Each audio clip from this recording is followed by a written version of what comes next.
Hello guys. So mayroon akong i-share po sa inyo na isang malaking scam, lalo na sa mga GCash user po. Dapat malaman po natin to, lalo na po yung mga baguhan sa GCash, kaka-register lang sa GCash, no? Dapat malaman natin to, no? Para iwas scam, hindi tayo may scam. So tulad nito guys, may nag-text, no? Sabi dito, so i-click ko guys, sabi dito, congratulations GCash user, you've been rewarded with a 15,000 pesos GCash voucher from G-Credit. So may nakalagay pa dito guys na claim here.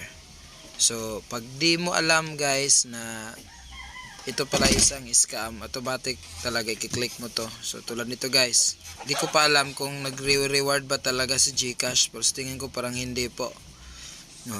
Kung si GCash magre-reward, hindi naman ang number po ang ng tao, no? Registered number, registered SIM card number yung magti-text, kundi itong GCash talaga, tulad nito. So ito guys, yung authentication code ko, ito po yung code ng GCash, di ko na ginagamit, no? Sinubukan ko kasi guys na i-open to para malaman ko walang laman, kasi walang laman yung GCash ko. So kung si GCash ang magre-reward, no, itong GCash talaga na magsisend sa'yo, hindi yung number na registered SIM card number. Subukan natin i-open guys, gamitin ko yung GCash number ko na hindi ko na ginagamit. So may open yan. So kung di mo alam, talagang i-open mo, kasi sa isip mo may reward nga, so may nakalagay pa. So ito, so possible po na kung baguhan ka pa lang, di mo alam, possible po na ito yung, so gagawin mo, i-open mo yung URL, tapos ilalagay mo yung number mo. Tulad nito guys, for example, ilalagay ko to number ko. So ito guys, so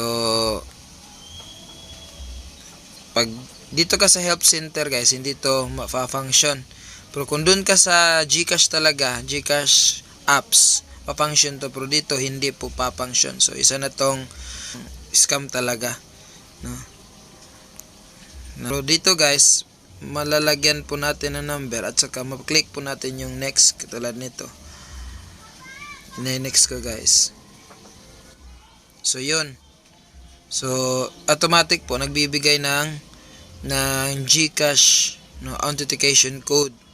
So guys, pag ilagay ninyo po yung GCash authentication code, automatic po mapapasok na yung GCash nyo, kasi nakapasok ka po sa website nila. So parang binigay mo na rin yung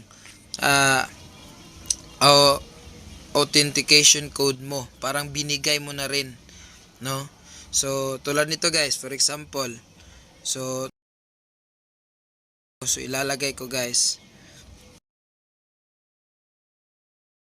so submit. So guys, ito, wag niyo itong gawin, wag niyo subukan na ilagay yung authentication code nyo, kasi doon pa lang possible na mapapasok na yung GCash nyo.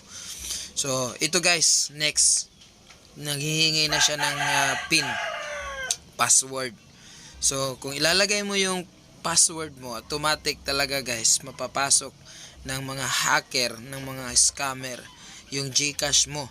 So pag napasok nila, kung may laman yan, automatic po guys, ubos talaga ang laman ng GCash mo. So wag mong subukan, masisira talaga yung buhay mo, lalo na pag malaki ang laman ng GCash mo guys. Wag ka maniwala sa mga hacker, lalo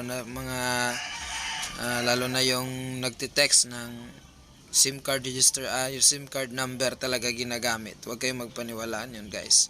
So ito guys, no, ulitin ko po, yung GCash ko, hindi ko na po yun ginagamit. Wala pong laman. So ginawa ko po to para makatulong, no? Sana po nakatulong nga sa inyo na mga GCash user po. So yun lang guys.